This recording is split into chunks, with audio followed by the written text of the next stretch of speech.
Hi, good morning, everybody, or good afternoon, I should say, to some in the eastern part of the country. And it's bright and early for the people on the West Coast, of which we have two this morning who were surreptitiously sipping their coffee. Just saying. And you can see they've got sunshine, big sunshine. How you do have a coffee, Michael? I thought so. Big sunshine happening in the West. Thanks, guys. I know that, Amanda, you're appreciative that there is some moment of sunshine, because God knows BC is not getting very much. You're not catching a break, as they say. As I said, I'm Mary Rowe. I lead the Canadian Urban Institute. We're in the connective tissue business. We're really, really enthusiastic about having opportunities for us to share experience across this country and across North America. And so we encourage people to go into the chat, tell us where you're coming in from. That's always great for us to see where the audience is being drawn from. Toronto is the traditional territory of a number of First Nations, Inuit and Métis peoples, including the Mississaugas of the Credit, the Anishinaabe, the Chippewa, the Wendat peoples, and the Haudenosaunee. And we are continuing to struggle as urbanists with the legacies of exclusion and how colonialism has influenced urban planning, how properties were assessed. It's built into the built form certainly in Canadian cities, and I don't know whether Americans identify it quite the way we do, but we are very seized with this about how are we actually going to undo these colonial practices and the implications they have had not only on First Nations, but on people of color, racialized communities. And so this continues to be an ongoing urgent conversation about how we actually conduct ourselves in much more equitable ways and ways that engage the whole community, and particularly equity seeking communities. So that is central to this conversation, which is why I'm appreciative we have so many people coming on from across North America to join us to talking about this topic, expanding housing options. How can we improve housing diversity in our cities? And the City of Toronto has stepped out on this through this EHON program, EHON, and really coming to terms with some of the barriers that have existed historically that we're now trying to tackle. And so I'm appreciative that we have both perspectives coming in on this session with the city, someone from the staff bureaucracy side and someone from the political side. And I'm assuming that they're going to talk a little bit about some of the interplay that exists in how we address these challenges, because it needs to involve both people on the staff side and the political leadership and local council members. So, and I know that's a challenging dynamic, and I see Michael nodding from San Francisco, and I know that Amanda will chorus into what her experience has been in Vancouver. This is a massive challenge, and it requires all sorts of balancing and trade-offs and consensus building and tough decisions and perception challenges and data challenges and all that. So I don't want to speak too much to the specifics, because I'm going to trust that Greg Lintern, the chief planner for Toronto, is going to take us through that, talk to us a little bit about what they're trying to do with the city. Then I'm going to come to you, Deputy Mayor Bilo, to give your perspective. And you've been in the trench on this for some time through your whole tenure as a council member.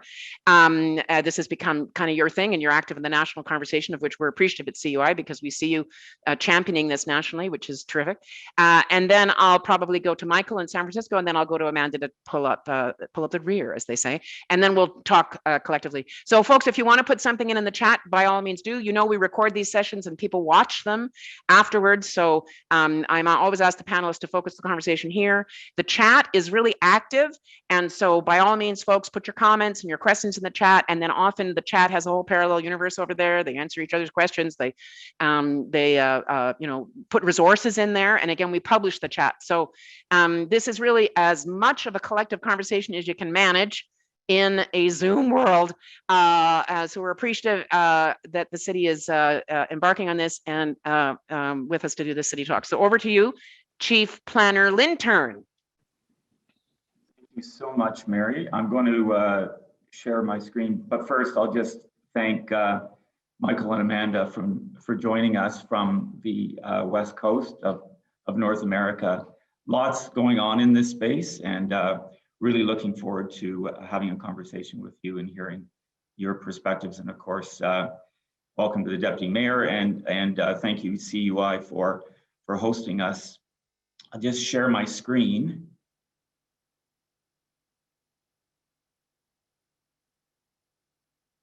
And you can give me a thumbs up if it's all good. Thumbs up. So I'm just going to try to level set us a little bit from a Toronto perspective.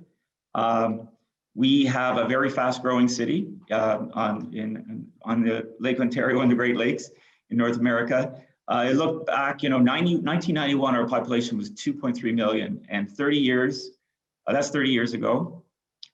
It's 3 million now. So, another 700,000 people have joined us in 30 years. And hey, we're projecting for 2051, at least 700,000 more people by 2051.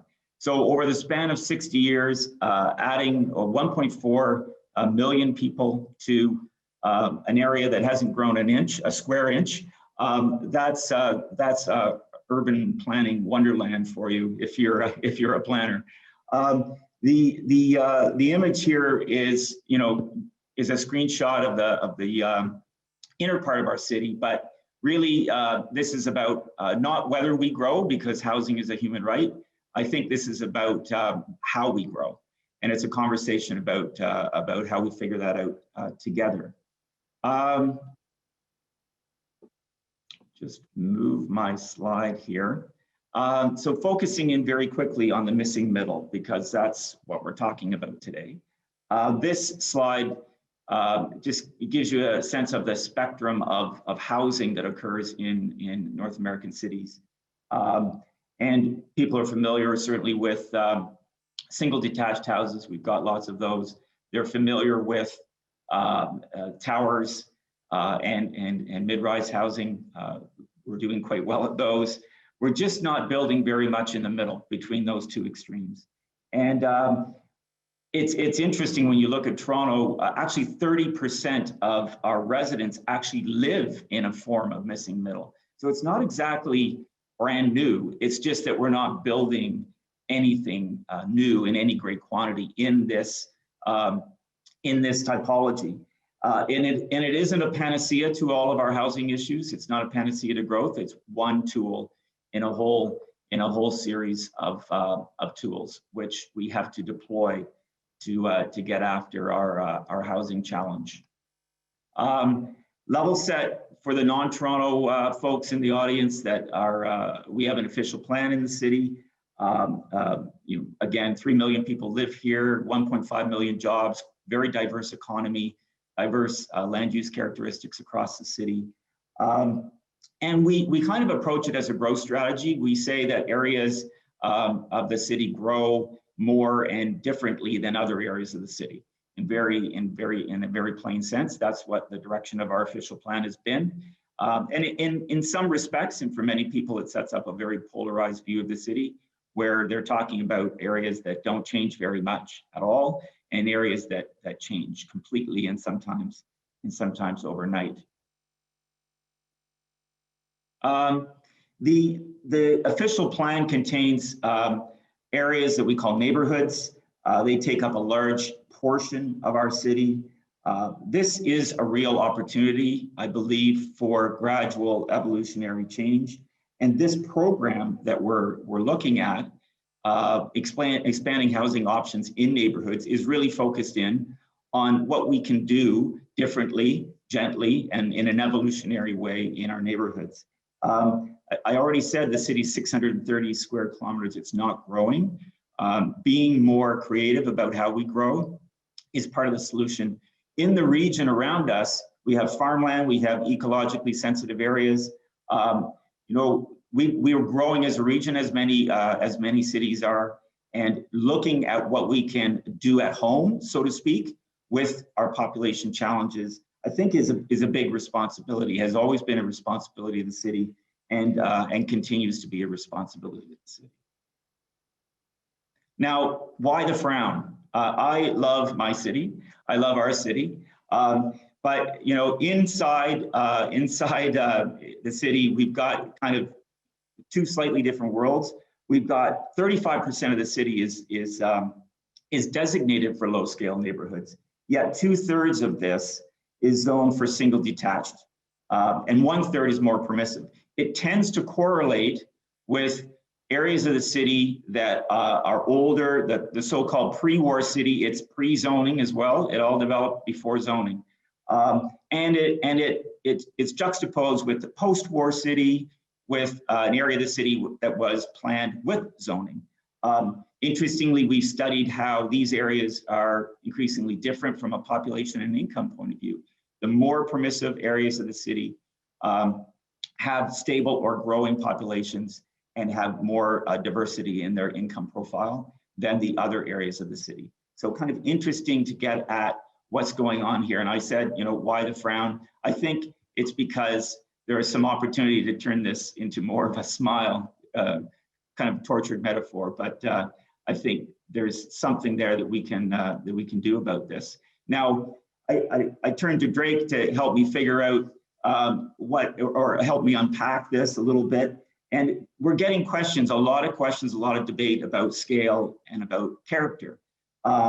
It's you know, not just a character versus scale debate, but I think we all agree that that a city that has in its urban repertoire low scale neighborhoods, that's a good thing. I mean, I don't see much debate that we should take it all down. So that isn't what this is about.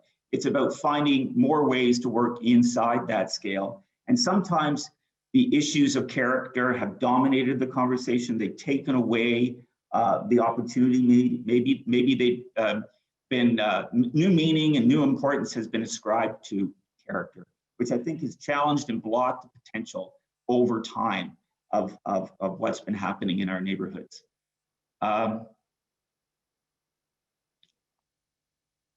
So you look at this graphic and you look at it closely and you see, you know, hidden clues about expanding housing options. They're on the ground now. You can walk around Toronto streets. You can, if you look hard, you can see multiple mailboxes. You can see multiple doors. You can see a lot of activity. Maybe it's 3 green bins that are out front. You can see lots of clues that it's already part of what this city is about. And when you think about dropping more into that environment, when you apply that gentle density lens, walk-ups, garden suites, laneway suites, maybe the odd multiplex, maybe the odd low-scale apartment building, you can immediately see the potential of gradual evolutionary change, which really does not alter in any way the overall scale that I think people really love.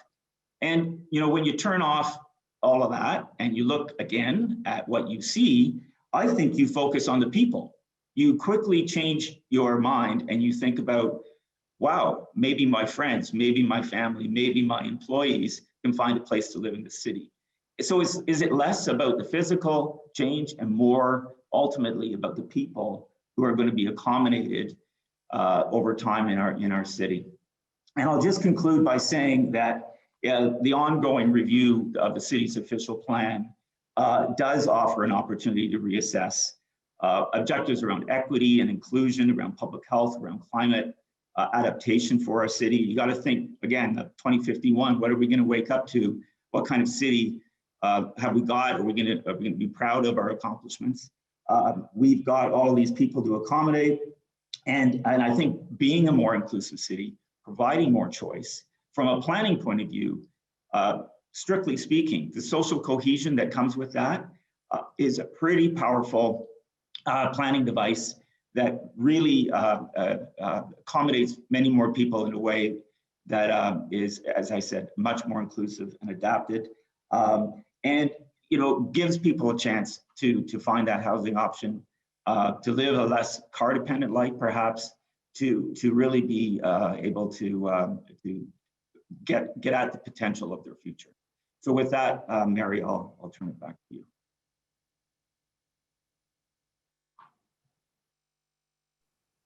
Thanks, just have to unmute myself. Thanks, Greg. I can already see a bunch of themes emerging in what you've presented, and also we can see people, as predicted, all the housing wonks are on the chat, and they are already solving all your problems for you, just so you know. And they're putting links in there, and they're having their own conversation, which is terrific, because it's going to take a lot of smart thinking about how we're going to actually get the solutions we need. So keep those chats going. Thanks. Nice to see Carolyn and Nathan and Michael and a whole bunch of people on here who spend their days thinking about this stuff smartly. Okay, Deputy Mayor Bilo, over to you. Thank you, Mary, and thank you to you and the Canadian Urban Institute for putting this conversation together. The only way we're going to get this done, and we're going to get it done right, is if we engage everyone in our city, from academics to our residents, really engaged in this conversation. I came at it not as a planner. I'm not a planner, even though I usually say, if I could go back to school now, I probably would, because I love it so much. I'm fascinated by all this. I think I come from somebody that, my background is sociology. So I love the social outcomes of how we plan our city and how it impacts our city. And I don't know if most people do, but I feel like we've had certain periods in our history that really had a big impact in our cities. You have the pre-war, the post-war, all that housing that happened in the 70s and in the 80s. I do think that we're going to have a pre-pandemic and a post-pandemic Toronto. I really do. I really think that people have experienced our public spaces, our city, some of the challenges that we had that were very real: inequality, equity, lack of housing, lack of affordability. These issues were there pre-pandemic. I think people are just said, enough. We can't go back to that. We want other solutions. We want to bring these things to the forefront. And so I think this is a time in our city that we need to have the courage to have these conversations. They're not easy conversations, but nothing good is ever easy, I think. So, I think it's time that we have the conversations, because the fact that, as Greg mentioned, the city is growing so much, and we need to grow. We want to attract investment. We want to attract, economic growth. We want to attract all that. But to do that in only 25% of the land and exclude that growth or change or anything into, the 75% of the remaining of the city is going to have social impacts. So when we talk about that Toronto is a city of diversity and opportunity, that we want to create neighborhoods when we live, work, and play, right? All politicians say this. I don't think there's any politician that haven't said these sentences, but will we, if we don't address this?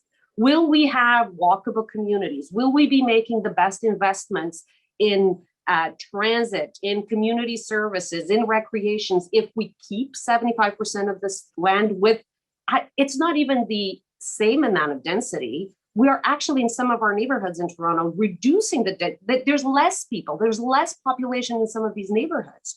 So I think we can't ignore this fact and have to realize that the way that we're going to plan our land is also going to mean the kind of city that we're going to have. And if we truly want to have a city and neighborhoods that are as diverse, that have our workers living in here, that are, with vibrant main streets, that have small business that are supported, that has a city that does, people don't have to spend 2 hours on TTC, we're going to have this conversation. And I think people are ready, because, sometimes I think there's two mistakes that we need to make sure that we don't do. One is keep it too much on the abstract, that people don't really see how this is going to touch them. And the second one is only have the conversation when there's a building they don't like being built beside them. That's why we need to do the conversation now.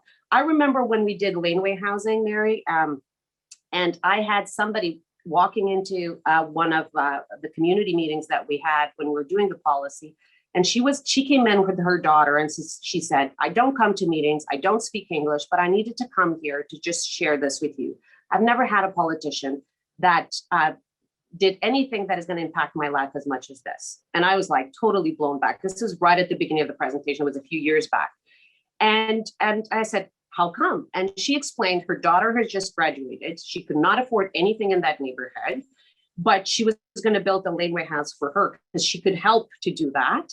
And if she was going to be lucky enough, then they would switch, and she would even take care of the grandchildren when she got married. She live. So when people start seeing that this has real impacts in the way that they live, in the neighborhoods that they live, I think there's a change of tune. And so I think that we have to identify that common ground in this issue. What are really the things that are going to move people, and what kind of city they want to build? So I'm looking forward to having this conversation. As easy or difficult as many have been warning me, this is going to be a tough one, but I think it's a much needed one.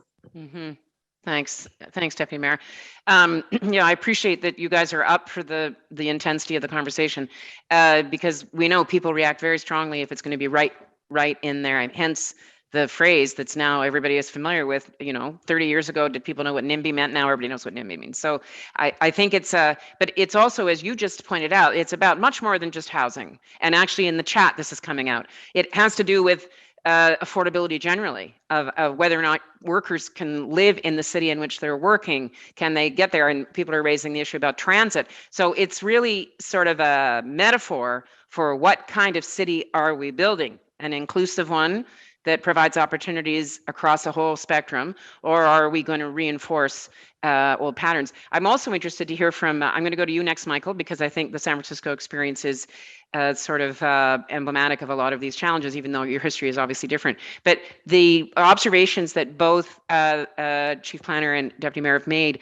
about pre-war, post-war, and the impact of zoning, no zoning. So I'm interested for you to step in now and tell us a little bit about San Francisco's experience and the struggles that you continue, and not just also the Bay Area, because I would say both Greg and Anna are familiar that this is not just a City of Toronto issue. They are embedded in a much larger region, and people are choosing to live across a whole region, as we know they do in the Bay Area. So I'll pass to you. Great to have somebody from Spur here. We love Spur and we love Alicia. So glad, Michael, that you were able to join us. Over to you. Well, thank you so much for your kindness. I'm really thrilled to be here, and I'll need to step back a little bit, even beyond the Bay Area, and talk about the California experience, because we do have structural problems that we're trying to solve now. But then, in many ways, we created those for ourselves. We had major down zonings in the 70s and 80s in major jurisdictions, including Los Angeles and San Francisco, which created underproduction. And of course, it was under the guise of quality of life, et cetera. But obviously, those were exclusionary policies that were adopted. And then over time, it's only gotten worse due to the cost of land and construction. Certainly in the Bay Area in particular, it's exacerbated our affordability problems. We also passed a constitutional amendment which capped local property taxes. And so there became a disincentive in some ways to build housing. Prior to the late 1970s, it was actually a way to generate revenues was to sprawl out with major subdivisions and continue to raise property taxes and build infrastructure. And there were some city managers that was their business model, as it were. And I actually live in the city of San Jose in Silicon Valley, and it's over 180 square miles of sprawl. And you can imagine over time just the cost to maintain. No, we feel your pain. You can see your Toronto colleagues here are resonating, because the fiscal structure for Canadian cities is it makes municipal governments extraordinarily dependent on the property tax. And as you say, city administrations in other parts of the country do see it as a way to generate revenue because they don't have many other choices. So carry on. We're appreciating the perspective you're offering. What I would say is that once you get to 40 or 50 dwelling units per acre, it really does pay its way. It's the sprawl subdivisions which need police and fire, et cetera, infrastructure, water, sewer, that really become expensive and become exclusionary, because the types of impact fees you need to place on that housing really determines what kind of housing you're able to build and who can afford to live there. And so those are some of the structural problems. So how are we finally making a dent in this? I mean, the new urbanism has been around now for decades, and smart growth. So why just now? And I think there are a few reasons for that. We've obviously become more attentive to climate change and sustainability than ever before. The affordability crisis, the median home price now in California, not just the Bay Area, is over $800,000. The Bay Area, of course, is much even higher. And then this issue of equity and inclusion. I think books like The Color of Law and others have really begun to penetrate into the social conscience. I think that we really need to address all these issues. So that's why it's a time. The time is now to be able to step in and really address all these issues and bring along stakeholders to really build a better community going forward. And that's the great work that you're doing as well. And that's what we're trying to do in the Bay Area. But there are some other structural issues in California as we try to move away from what we call the fiscalization of land use, where sales taxes was the way to go. And now obviously that's a whole new world now with all commerce moving online. What's going to happen to all the shopping malls and the commercial uses that we had been pursuing for decades as well? That's going to be a major shake. Are there ways to repurpose and through adaptive reuse take some of that those buildings and allow for housing as well? And mixed use kind of an environment. So we're looking at things like that. But the cost of land is driving a lot of this too. It can be up to $10 million an acre in the Bay Area for housing. And I think, as Greg had mentioned too, we're facing issues statewide. 3/4 of our land is zoned for single family homes. In San Jose, it's even higher. It's like 94% of our residential land is zoned single family only. And so, but because of the California Constitution, we have doctrines of home rule and municipal affairs, which really enshrines in our Constitution local control over land use and zoning under what we call police power. And so what we've actually had to do is move to the state level, and that's why I've got the Capitol here in Sacramento behind me, to preempt some of this local land use and zoning authority. Now, obviously, those have been difficult conversations and political upheaval to be able to do that, but we really had to move in that direction because I think, and Greg had some great graphics there, but if you only permit single family homes, which are, the median home price, like I said, in the Bay Area is 1.2 million, but in other places, like in Palo Alto, for example, it's over 4 million, or Class A type 1 kind of towers, steel over concrete. Those are the most expensive building typologies, and those are the only things that our zoning code basically allowed post-war.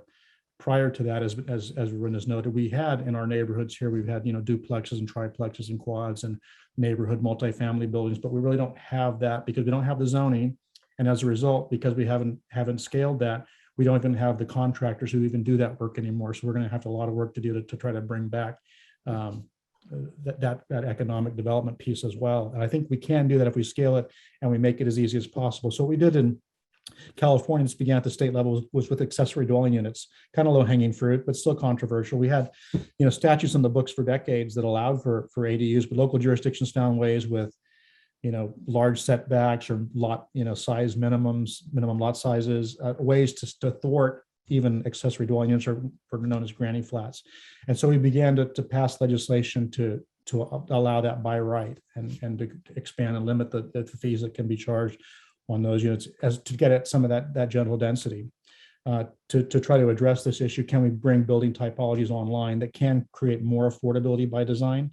Now, these aren't deed restricted, for very low income families necessarily, but it expands the housing stock and maybe frees up other rental units for lower income families who need them by being able to do that. And our next move in California was really to allow duplexes by right. We just passed legislation this year that was just signed into law to allow that, and then also neighborhood multifamily, smaller buildings of 30 to 40 units that could be potentially, by right as well through zoning. You need the zoning, and then of course we have to deal with our environmental laws. We had legislation that was passed that would allow for 10 units or less with an expedited environmental review and on a by right basis if the local city council adopts in that way. And I come at this from both sides of the dais, as it works. I serve as a local city councilor, but also an affordable housing developer. So I know the challenges from both sides of this to get the political will to be able to get the zoning and to approve the projects. And we've really found that we had to really go to the state level to get some of this done because there just aren't enough incentives at the local level for local electeds to do this on their own. And they need that cover to say, look, we're going to set a basic framework. As you know, we already have a housing element process in California where jurisdictions are required to zone based on the projected need for housing. But particularly in the Bay Area, right out, after the Great Recession, and we came out of that very strongly. We had great recovery in terms of jobs, but not in terms of housing units. We were producing like 8 jobs for every new housing unit. And over the past 20 years, we've actually, there are over 300,000 families earning $100,000 or less have left the Bay Area, but 600,000 households making more than $100,000 have moved in. And that's just the economics and the job creation without the ability to provide the housing for our workforce. And some of those have become super commuters and they travel back in, or others have just had to leave the region altogether. So I think on the one hand, there's more political will, but we're also seeing backlash from neighborhood groups and homeowners associations and others who don't want any change in their neighborhoods, even the gentle density that's been described here. I also just wanted to note, I did put in the chat a link to missingmiddlehousing.com, and many of you probably have seen Dan and Karen Perlick's work, and they're actually here from the Bay Area as well in Berkeley, but they also have released a new book recently on missing middle housing. There's some great graphics in there, similar to what Greg had showed as well. And so if you haven't seen that, I would encourage you to take a look, because we really think that's got to be part of the solution. We still need to build the towers in the downtowns, and we still need to to build single family homes and create more affordable home ownership opportunities when we can do that with smaller lots and new models for construction. But we also need to get some of that general density in our existing neighborhoods because they take up so much of our built out environment, our footprint. So I'll stop there. Well, we're crushed to learn that you don't have the silver bullet solution, Michael. We assumed Silicon Valley and San Francisco and the Bay Area would have already figured this out, but damn, you haven't. But we appreciate the complexity that you're raising. There's so many issues. I'm quite sure that the deputy mayor and the planner will want to, and chief planner will want to reply around the extent to which they see a strategy going to the next order of government as you've gone to the state. We can talk a little bit about that in terms of there is no regional government for Toronto anyway. We don't have that layer, and so it would mean going directly to the province, which would be the jurisdiction you've just referred to. Storied history on that here, but before I ask, I might go to you after that on that, Councillor Bilo, but Deputy Mayor Bilo, but I'm going to go to Amanda next. So Amanda, let's talk if we can. You have years and years of engagement experience, and Vancouver, I would say in the popular imagination, is the most storied city in Canada struggling with housing. Diversity of choice, homelessness, everything is unaffordable. There's tons of memes that have come out of your town about housing. And so can you share with us a little bit about what your perspective is and the project you're embarking on now, because it's so critical to the future sustainability of Vancouver. And also, just to remind everybody, Vancouver's at the epicenter of an extraordinary series of weather events that have completely seized that whole province and our climate change on a plate that we're hearing every morning on the news. So with all that context, thank you for coming on. I'm glad you've got a day of sun today. And can you share with us a bit of a perspective about how you've been approaching this diversity of housing choice and missing middle in your jurisdiction? Yeah, absolutely. And thank you, Mary. And I just wanted to say quickly that I'm coming to you today from the unceded and traditional territories of the Musqueam, Squamish, and Tsleil-Waututh peoples. And yeah, I am not a planner. I've worked on planning projects and engineering projects for nearly 20 years. I would say that it's very interesting to hear what my colleagues are saying here.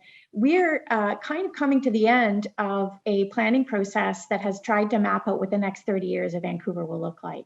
And we were starting this process with a lot of scenario planning. Well, a lot of those scenarios, we're living those scenarios. We don't need to imagine the worst. The worst is happening. So this complexity, this peak complexity of this moment, not only in the planning issues at a civic level, but all the other levels that sort of palimpsest of these complex challenges we're living with. So it has been a huge challenge to try and have a meaningful conversation in the midst of these sort of weathering these pieces of change.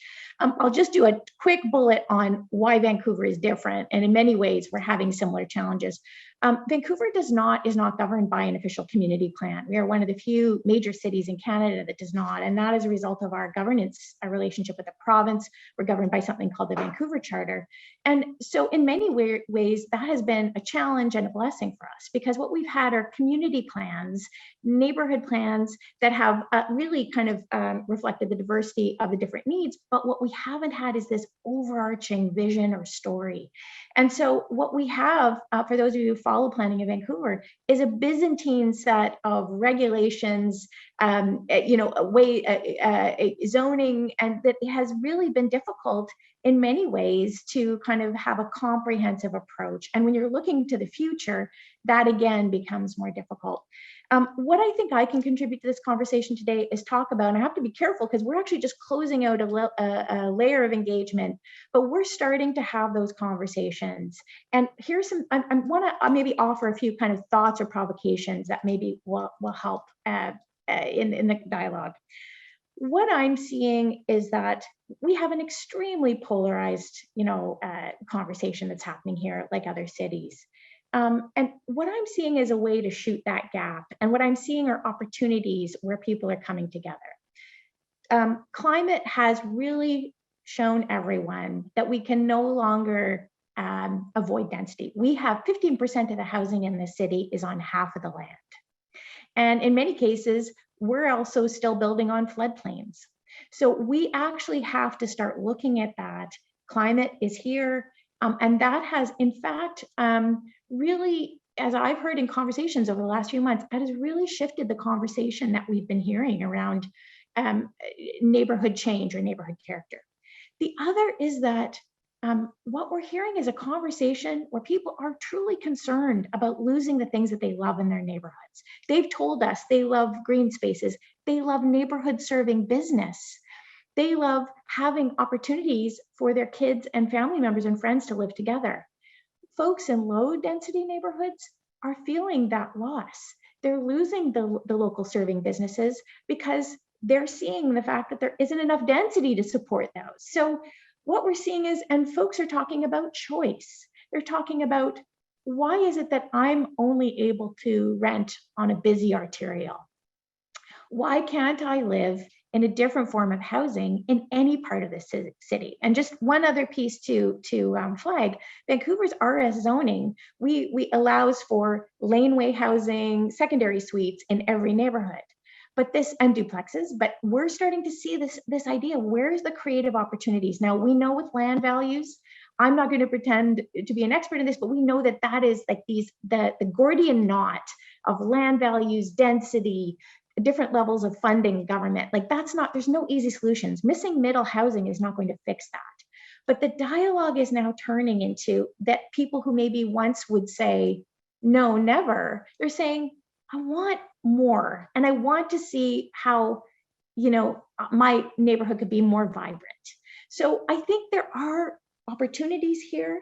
I think that the pandemic, what it has shown people is that this conversation around the 15-minute city or the 10-minute city, having what you need closer to you, that has impacted everyone. So, I think we really have tried to think of the idea of equitable housing choice across the city, and really understanding, this is the key piece for us. We've really listened closely for where people have problems. So we've really said we wanted to dig in to where the mitigation or the worry or the fear is. And that's maybe counterintuitive. We want to say what's appreciative all the time, but we're saying, where is that point of concern and what can we do to address that? So that's a few things that I would just, hopefully I can add to the conversation. I would encourage anyone who's interested in the history, basically racist planning and zoning in Vancouver, and we have a long and storied and challenging history. I would encourage you to go look at the Urbanarium website, which is a great not-for-profit, and Ute Lee has done a wonderful video that actually encapsulates the story of Vancouver planning. But I think there are moments of possibility here in the dialogue, and they're tough. We have to be courageous. We have to listen, and we have to listen with empathy. But that's what I can share today. Thanks, Amanda. And I'm sure one of my colleagues will put the Urbanarium website site onto the chat. And again, the chat's blowing up, which is wonderful. Really appreciate people investing their time to put their insights there. And we love Ute. He's done some work with us too. He's a great videographer, community videographer.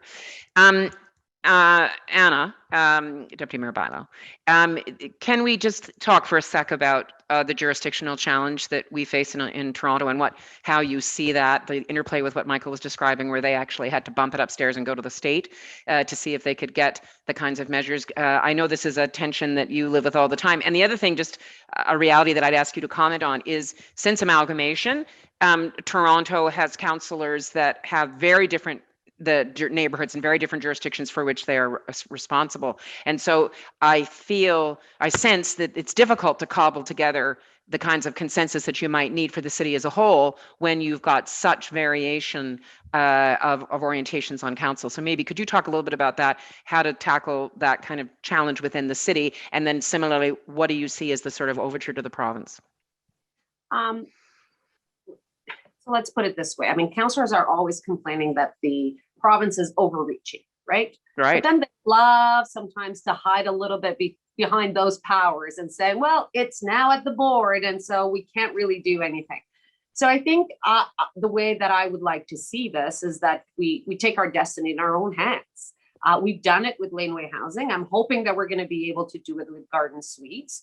And I'm hoping in January, we're going to have that conversation. So like in San Francisco, we also started with the low-hanging fruit. That was exactly the method we used. Now, would I believe that there's interest from the province on something like this? I can see them having that interest, because the same thing happened with laneway housing. We basically came out with laneway housing, and then they actually put that out there as well. So I would certainly welcome them.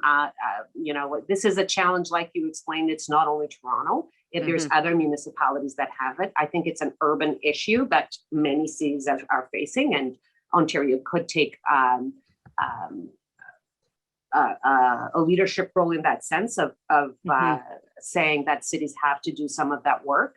I think we've had our federal government already hinting that this is something they would like to see, and that they might tie some funding to it, which I think is fair. I mean, they're spending billions of dollars in our city in transit. It is, you know, it's fair that they want to make sure that their funding affects the highest amount of people possible, and for that we need to deal with these issues. So, but I think I'm still, I think it is really important that also Toronto City Council has a conversation and takes a leadership role on this. And I know that some people are still learning about this issue. Other ones are coming at it from more of the environmental issue, some more of the housing issue. But I think people are starting to have this conversation. And I think one of the main reasons is also because more and more people are having this conversation. I mean, I find it amazing that almost every week there's an article in one of the local newspapers, and you know, the Star, the Globe, like they're all talking about these issues, and it's good. We need that. We need that dialogue. We need help to make sure that, you know, this conversation is happening in the four corners of our city. Greg, I was going to say, Greg, I'm wondering if you could comment too, that you actually do have a housing table now that is a regional housing table, the Greater Toronto Housing, because it's so, the industry works across these different municipal boundaries, the folks that actually do the building of the housing. So go ahead, Greg, what were you going to say? You're muted. Okay, go ahead. I was just going to say that it's in the provincial interest to participate because of the economy. The economy doesn't know the municipal boundaries. Right. For social development, for labor force planning, for supply chain. These are all areas of provincial interests. So I think they need to be part of the conversation and partner in legislative change and other efforts. I think, you know, one area that I'm particularly interested in is the conversation in our inner suburbs, because I don't think this is about taking something away. I think this is about adding something. And I think we've had a very kind of odd conversation for 20, 30 years that's become very protectionist. And it needs to be flipped into a conversation about the positive opportunities that change represents. And I really think this is a conversation about adding, not taking away. So when we add housing choice, we add an opportunity for families to stay in Toronto.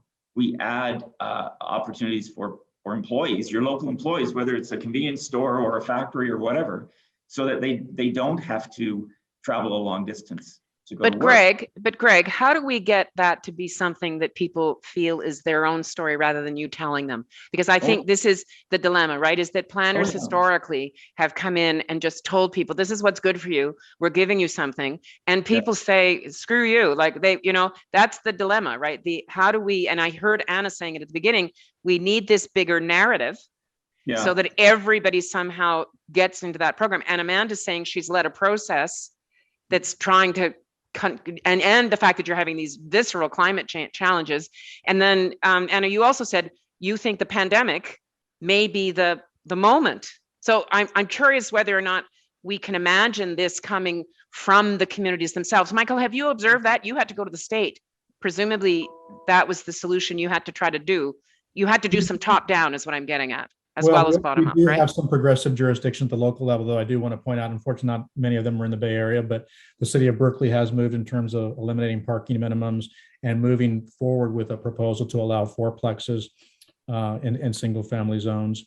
And the city of Sacramento is also doing great work in this regard as well. Ironically, the mayor there, Mayor Darrell Steinberg, was formerly in the state legislature, so he's seen this from both sides, and he says there's got to be limits to local control because we're not getting the job done. And the homelessness has also become just a real flashpoint in our state, but it just shows the dysfunction, the entire delivery system, of the way we provide housing from, you know, extremely low income to just to workforce and Mhm. moderate income families who are struggling. The other thing we're seeing is declining school enrollments. And so we're actually closing schools because young families with children can't afford to live in Silicon Valley and the Bay Area.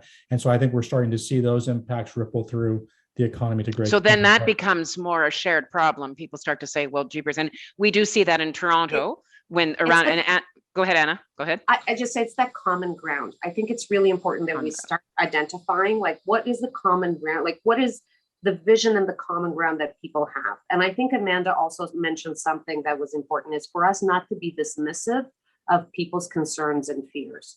So I think that is important that people feel that. Once you identify what is that common ground, like, people come to us and saying, you have to do something about housing. My kids cannot afford in here. Okay, let's pick on that. Let's get that. It's a common ground. Like, how do we get these things out? And then saying, well, how about we do this in the yellow belt, and not diminish their fears and actually make sure that they feel heard. I think those two things are going to be essential for the conversation. Lots of questions in the chat for you, Amanda, about how are you able to build common ground in a polarized city like Vancouver? It's tough, and I think that I don't think we figured it out. I would never want to communicate that we've got all the solutions, but a couple of things I would just say is that I think that absolutely that is the case, to find the delta of where there is common ground. So I'll give you an example. We're losing a lot of mom and pop businesses that are often those small community serving businesses that support our maybe first or second generation Canadians. They are providing an important community hub for communities. We're losing those. Everyone's losing those. Whether you're a newcomer to Canada who doesn't own, who's renting, or whether you have like secure tenure, you've been here for generations, people are losing this kind of connective fabric that makes Vancouver extraordinary. And yet at the same time, we're also hearing this intergenerational transfer. People who once said, no, I don't want to see more diversity. And I'm really worried about losing the beauty of my single family neighborhood, or they're saying, my kids, I don't know how to get my kids in here. I don't know how to get my friends' kids in here. I don't know how to get my young colleagues in here. And so there are these points of change. Now, that's not to say that that's a kumbaya, or people are there, but I think we're seeing these moments, and everybody wants, we actually started to map joy. I have Lisa Helps, who's a colleague. Mayor Victoria. Mayor Victoria. We've had these conversations. People think you're daffy when you talk about what gives you joy. That joy data is unbelievable, because that's where people connect. So I think we're afraid, planners are often afraid not to bring it to that human conversation. That joy data is absolutely gold. And it gives you that sense of where those moments, those deltas are. So, for what it's worth, happy to share that. And building that conversation, Amanda, in areas where maybe people haven't been engaged with population groups that haven't been engaged. I think finding all of those champions, all of those leaders out there, they come from, we see them when we do area plans. We have great conversations and great leadership, actually community led initiatives around this. So I think finding a way to make sure that we've got those champions and those voices, and as you said, Mary, not a top down, but a bottom up, really resurgence in that kind of participation. And I think there's raw materials here that are touching everybody, which maybe weren't the raw materials that were touching people even 10 years ago.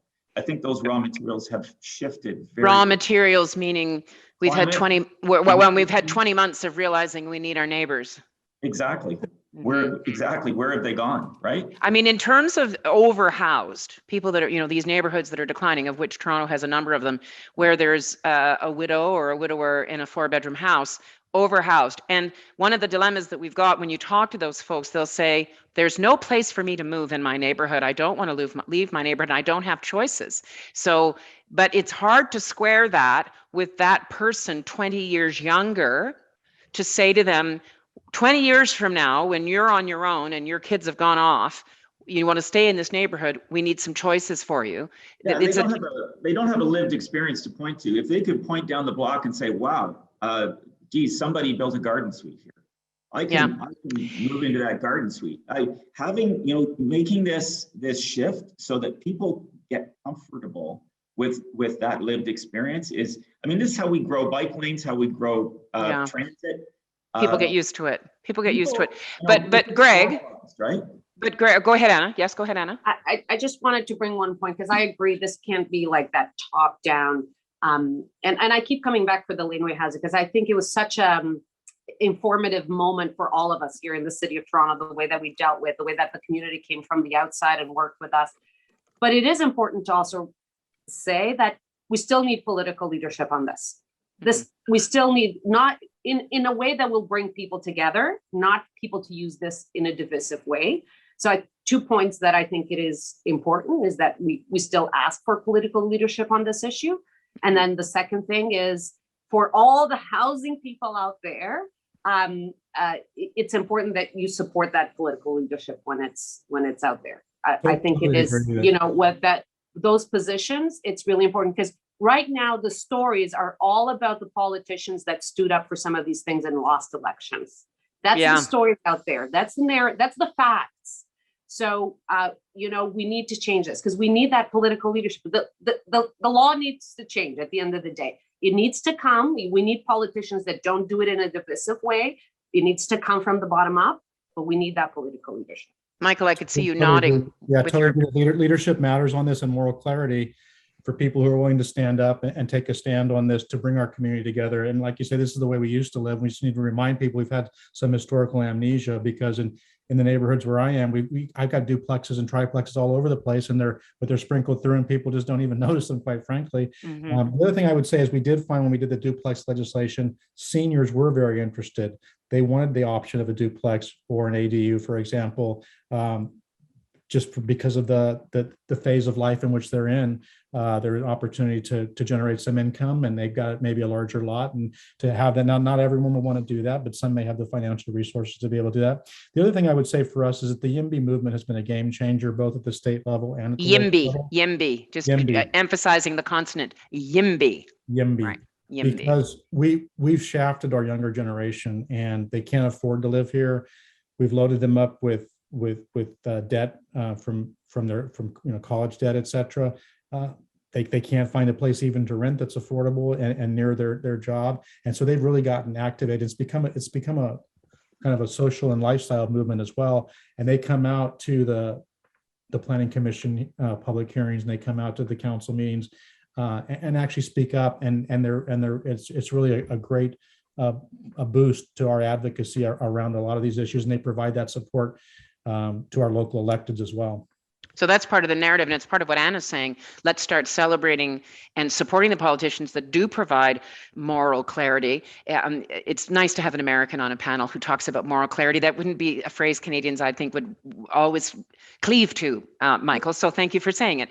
But I have a question about this notion that we reassure people that we actually already do this. So one example I would have is, in Toronto, in neighborhoods that are predominantly racialized and where we saw extraordinary infection rates, and we had all sorts of challenges around providing support in those communities, that in many ways was contributed to by intergenerational family living and by high density, not that didn't have the amenities and the supports and all the other things around it. So it's really exposed these fissures in how we created those neighborhoods and whether or not communities were engaged in having resources to build what they needed around them. So the intergenerational piece, we know in Toronto that we have many large houses, single family, that have 4 families living in them. And so question on that, is there a way to start socializing that? I'm going to you, Greg, I think, to say, let's find ways to encourage that in safer ways, the way the density could be done better. Because I'm a little worried that people will have a negative view of density now, post-COVID. Thoughts from you? I mean, and clearly we have underhoused in many areas, underhoused. We have, on the one hand, hundreds of thousands of units in towers in our suburbs, which is a great thing. But many people with intergenerational living in those towers. Not enough amenity, not enough services, not enough walkability, not enough space. The not units enough might be too space. small. Yeah, and so that kind of stark separation is there. Yeah, I mean, that's a great idea, and that's why we need to have this conversation, is to find avenues and platforms for these types of experiences so that we can share them more. Everybody can find a family member or a friend in a co-living situation. I mean, we've all rented, we've all done these things. I mean, there should be nothing odd about any of it. And I think bringing those stories alive in the 21st century context can be a really powerful narrative of how to bring this conversation. So in the timing that's left, which isn't much, I'm just going to ask each of you to just focus just quickly on one solution, one tangible approach you would suggest be pursued to advance this conversation. We've heard narrative, create a narrative that tells stories and gets people more comfortable with this is actually who we are. Michael, one solution you would double down on? Well, to get to the issue of neighborhood character and concerns about that, you can still have very, design standards that are very stringent and attractive, and maintain the character and nature of your neighborhood while still allowing a gentle density. So I would say by right opportunities, set kind of a framework for that, but then insist on high quality design standards to get neighborhood acceptance. Mm-hmm. Glad to hear somebody mention the D word, design. Michael, thank you for throwing that in. Deputy Mayor Bailau, one solution you would push in on. I think the conversation being taken to not only the core of the city, where we are very familiar with this kind of housing, but actually to the four corners of the city is essential to bring this conversation forward. We need to make sure that people are engaged, and those politicians also in the inner suburbs are engaged as well. This is one of the downsides of the meme, the 15-minute neighborhood, is that we don't want to be creating enclaves that just care about their people, their neighborhood, right? That's the dilemma. And there are lots and lots of folks that live in neighborhoods that don't have the amenities, and you don't want to sequester them to 15 minutes, and you don't want people to say, oh, I never go across town. So this is a both and, I hear you. And it manifests at the political table that you live at. Greg, one last solution, then I'm going to go to Amanda to clean up. One solution from you, and then to you, Amanda. We just find ways to engage the 30% of Torontonians that are already living in missing middle housing. Yeah. It's already happening. People are already living a wonderful life in missing middle housing. Let's find those people. Let's engage those people. Let's let those people tell the stories that they've got to share. And I would think that they're happening all over the city in all the geography of the city. I was going to say, if we had a live session, I'd go out to the audience and say, hands up, how many of you that live in missing middle? Some people have been putting into the chat, I live in missing middle. I'm in a 4-unit on a main street. Amanda, last word to you, please, a solution to focus on. A bit of advice, and that is a hockey metaphor, set your pick. So as moral clarity, what you need to do is say, what are our targets? We really needed to say, let's have this conversation, but growth is coming. Here's what we know. Here's what we can predict. Growth and change are coming. Here are targets. Here's how many people are coming to our region. Here's how many jobs are going to be needed. Now let's start talking about trade-offs and how we're going to grow, not if we're going to grow. I think that makes for a better conversation. So moral clarity, set your pick. I'm a basketball person, and set your pick works for basketball too, not just hockey. A new narrative, as Anna's suggesting. And then Greg, let's engage the 30% that are already doing it to show how it works. So listen, you guys, I could have had you all afternoon. What an interesting conversation. As I always say at City Talk, it's never over. This is just the beginning. So thank you for joining us. Chief Planner Lintern, Deputy Mayor Bailau, Amanda, great to see you from Vancouver. I hope the sun hangs on for a while. And Michael, always great to have San Francisco on the table, and also the California experience. This is our last City Talk, formal City Talk for the year. It always makes me sad. And as soon as I say that, of course, next week, some urgent issue will come and we'll end up putting one on. But the staff didn't hear that. No. We thank you for joining us through the whole year. We thank the TD for being our great underwriter for this, and for the City of Toronto supporting this one.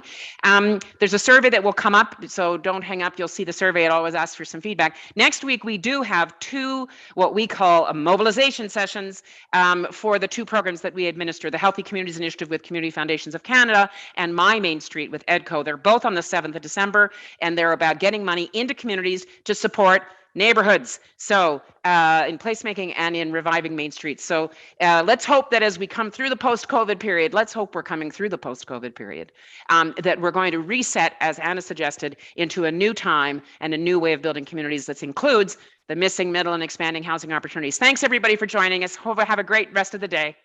Thank you.